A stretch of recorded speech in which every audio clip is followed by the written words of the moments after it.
Bi ame tenenduna juin kalo kletan nani ambalma obisimila malachuka don kibaru keneka. Bi kibara mun mambolo kada kulo kan ode Mali gouvernement kura o koni sigila. Kibara mun serama olu konne ya yire kafo jumado juin kalo kletan kele Mali premier ministre kura Dr Shukar Kokala Maiga ale koni aka ministre to koni sigi ni ministre nunu koni o hakaya beta moko mugwan dunu nyokona la ale ni ministre délégué saba wa ni jamakulu nu yera koni fenela ayire la kafo ko muso woro koni debe ula ni ministre kura mun koni sigile flende o koni fle ka josin kura wera koni di chamache fanga koni ma ni o koni totura kalu kono to nyokona kibara wara mambulo kada kulokan ode alamsado juin kalo kletan gawo ale kenaya tikila mogo ulu koni kumbe barabla do konna ni don ko falena kibara mun sirama ulu konni ayire kafo juin kalo kletan ni obena alamsa temelima gawo ale kenaya tikila mogo ulu koni barabla do koni ke ni don kelen konna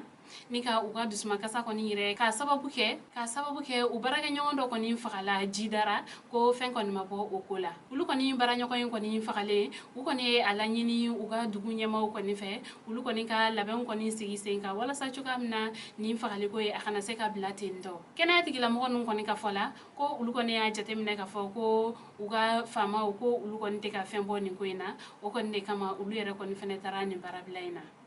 ko wa ulu koni ala nyini uga nyamko koni fenefe ko uga fero koni sigi senga wala sa chuga mna kena tigila mo ulu koni be se ka lakana uga bara konnala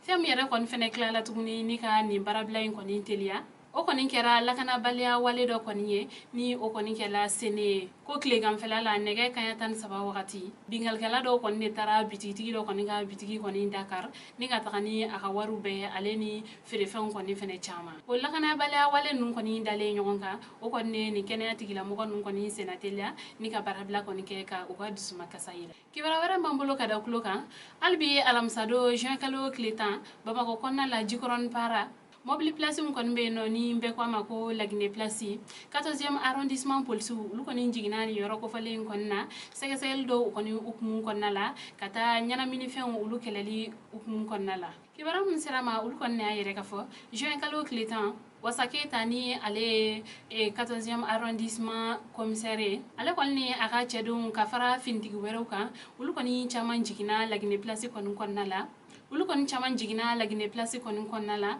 ningata ye mbarakelaw ka ulu koni sege ni lakana bara nun koni senfe finitigi nunu koni ule mogo biduru koni mine ni ulu koni hun togo be nyana mini fenko do konna wa nyana mini fen mun koni mine lani yoro ko falena ayela la ka foko yala fura ko o koni carton nganduru mine la lagine place konnala ani security chama ani polisu ga samara do aleni mobili plaki do aleni nyana mini fence go ya chama koni fugata se tramadol ni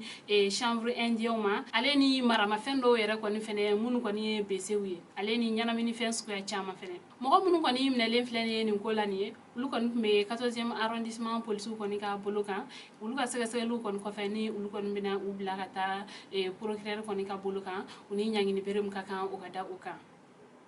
kuna fonu kunchala kibara wara mambulo kada kulokan ode ka ke ni karido juin Kalo Kletan saba ayela la ka fo ko coronavirus yera makelen de la Mali jamana kono